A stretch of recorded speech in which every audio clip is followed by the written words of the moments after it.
တက်မတော်ဟာနှစ်ပေါင်း80လုံးလုံးဒါတက်မတော်ဟာပြည်သူလူထုနဲ့တားရရှိခဲ့တဲ့အတွက်ကြောင့်မလို့ပြည်သူနဲ့တက်မတော်ဟာဘလို့မှခွဲမရအောင်သူတို့ထင်တာတက်မတော်တီးခြားအဖွဲ့အစည်းလို့ထင်တာမှန်တယ်တက်မတော်နဲ့အမျိုးတော်တဲ့သူတိုင်းကတော့တက်မတော်ခေါင်းဆောင်အဆင့်ဆက်လောက်ခဲ့တာတွေကိုကြိုက်နေတာမျိုးမဟုတ်ဘူးလက်ရှိတက်မတော်ထဲမှာနေနေတဲ့သူတွေအကုန်လုံးဟာလည်းတက်မတော်အဆင့်ဆက်ကလောက်ခဲ့တာတွေကိုမှန်ပါတယ်ဆိုပြီးမျက်စိစုံမိတ်ပြီးတော့ဒါယုံကြည်နေတာမျိုးမဟုတ်ဘူးခေတ်ဆက်လက်နက်ကင်တွေကမြန်မာနိုင်ငံကိုပိုင်းစိတ်ပြီးတော့ပြည်ထောင်စုပြိုကွဲအောင်လုပ်ဖို့ကြိုးစားနေကြတာပြည်ပနိုင်ငံတွေဟာလည်းအထူးသဖြင့်အိန္ဒိယနိုင်ငံဖြစ်တဲ့တရုတ်တို့ဘာလို့ဆိုတာလဲဒီမြန်မာနိုင်ငံရဲ့နယ်နိမိတ်တွေကိုသိမ့်ပိုက်ဖို့ကိုအချိန်တိုင်းအခါတိုင်းအခွင့်ကောင်းစောင့်ဆိုင်နေကြတာပြီးတော့ဒီရခိုင်မြောက်ပိုင်းကကိစ္စတွေဒီကိစ္စတွေကိုမြန်မာနိုင်ငံမှာရှိရဲ့ဘယ်လက်နက်ကင်ရမှမဖြေရှင်းနိုင်ဘူးတက်မတော်ကလွဲရင်ဘယ်လက်နက်ကင်ရမှမြန်မာနိုင်ငံကိုအခုအုပ်စီးမပြတ်သွားနိုင်အောင်လှုပ်ဆောင်နိုင်ခဲ့တာမရှိဘူးဟုတ်ပြီဒီအင်္ဂလိပ်ကိုတော်လှန်ခဲ့တာလဲ BIA နော် BDA နောက်ပြီးတော့တရုတ်ဖြူကိုတော်လှန်ခဲ့တာလဲတရုတ်ဖြူကျူးကျော်မှုကိုမောင်းထုတ်နိုင်ခဲ့တာလဲဒီတက်မတော်ပဲတိုင်းသားလက်နက်ကင်ဘောင်းဆောင် KNU တို့ဘာလို့ဆိုလို့ရှိရင်ရန်ကုန်တိုင်းလာတိုက်တယ်နော် KIA ဆိုလို့ရှိရင်လည်းအခုဆိုလို့ကြည်ပါလားစကိုင်းထဲထိအကုန်ဝင်ပြီးမှွေနေပြီးတော့ဒါတို့ကကိုပိုင်လွတ်လပ်ခွင့်တွေနိုင်ငံတွေပါအောင်ကြွေးကြော်တယ်တို့ကအဲ့လိုမျိုးတွေအကုန်လုံးကိုဖြည့်ရှင်းနိုင်တာခါပါတီတွေမဟုတ်ဘူးတက်မတော်ပဲဒါကြောင့်မလို့ပါတီနဲ့တက်မတော်နဲ့အင်လိုင်းဖြစ်ရမယ်အဆင်ပြေရမယ်ဆိုတဲ့အယူဆကိုတက်မတော်မိသားစုဝင်တွေနဲ့နိုင်ငံကိုချစ်တဲ့သူတွေကသိတယ်အဲ့ဒါတွေကိုဒလန်စိတ်ကအမျိုးမျိုးလှုပ်ကြမ်းတက်ဖြတ်အဲ့လိုလုပ်ခဲ့တာအဲ့တော့တက်မတော်ကိုချစ်ပြီးတက်မတော်ချစ်တယ်ဆိုတိုင်းဟိုပါတီဟိုအဖွဲ့အစည်းကိုမုန်းတယ်ဆိုတာမျိုးမဟုတ်ဘူး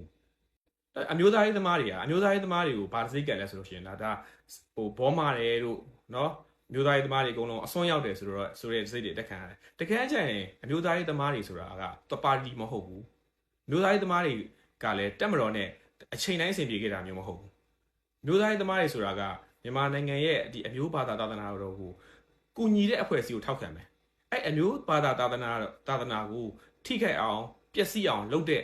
အဖွဲ့အစည်းဆိုလို့ရှိရင်တို့စန့်ကျင်မယ်အဲ့တော့တို့လည်းထိခိုက်ခံစားခဲ့ရတာတွေအများကြီးဒီမှာ NLD လက်ထက်မှာဆိုလို့ရှိရင်လည်းဒီမှာအမျိုးဘာသာသာသနာအဖွဲ့အစည်းကိုဖျက်သိမ်းပစ်တာမျိုးတွေနောက်ပြီးတော့ဒီအဲ့အင်းစိန်ရောမဆရာတော်ကြီးကိုနော်ကန့်တက်တာချုပ်ချယ်တာမျိုးတွေလုပ်ခဲ့တယ်လို့စေအစိုးရခေတ်တုန်းကလည်းအင်းစိန်ရောမဆရာတော်ကြီးကိုထောင်ချခဲ့တာဦးတန်းရွှေတို့ခေတ်တုန်းထောင်မှချခဲ့တာအဲ့တော့ဒီအမျိုးဘာသာသာသနာဆိုတဲ့ခီးတစ်ခုကိုရှောက်လန်းခဲ့ရတာလွယ်ကူတဲ့ခီးမဟုတ်ဘူးအခုဆိုဆရာတော်ကြီးကိုဘူးမတိဘာမတိနဲ့ဆဲတယ်သူတို့အဖြစ်ဘာမှအဖြစ်ရှိအောင်လုပ်ခဲ့တာမျိုးမဟုတ်ဘူးဒီဆရာတော်ကြီးတွေဟာနိုင်ငံတော်အစိုးရနဲ့တချိန်ချင်းတော့ဆန့်ကျင်ဘက်တွေဖြစ်ပြီးတော့နိုင်ငံတော်ကောင်းကျိုးတွေထောက်ပြခဲ့တာရှိတယ်ဒီမှာတီတကူဆရာတော်ဆိုရာဇောဝါဒတုတ်တို့ဧကရမင်းကြီးရဲ့ဘွားနီကုန်းတို့ဒီလိုတရားတော်တွေဟောပြောပြီးတော့ဒီရှင်ဘရင်ကိုတက်မှတ်ပေးခဲ့တာအဲ့တော့အမြဲတမ်း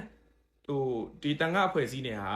တက်လာတဲ့အစိုးရတိုင်းတွေအင်လိုင်းဖြစ်နေတာမျိုးမဟုတ်ဘူးတချို့ဆရာတော်ကြီးတွေဆိုလို့ရှိရင်အများကြီးကိုဒါဒုက္ခရောက်သွားတာရှိတယ်ဒီဟာတွေကိုကိုချင်းမစားဘူးခုတက်တော်ရွယ်တော်ကြီးနေတဲ့ဆရာတော်ကြီးတွေဟာဒီကိစ္စမှာမပါတော့ဘူးဝေမပြောတဲ့ဟာတွေကိုအမျိုးစုံတွေကိုဒီဆရာတော်ကြီးတွေကိုညစ်တီးညစ်ပတ်မမိုက်ရိုင်း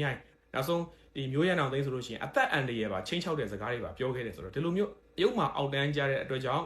တန်ခါကိုစော်ကားတဲ့အတွက်ကြောင့်ဖရာတရားတန်ခါကိုစော်ကားတဲ့အလှလို့ရှိရင်လည်းနှောက်ယှက်တယ်တချင်းဆိုရင်လည်းနှောက်ယှက်တယ်ပြည်သူလူထုရဲ့လုတ်ပိုင်ခွင့်မှန်သမျှကိုချုပ်ချယ်နှောက်ယှက်နေတဲ့အတွက်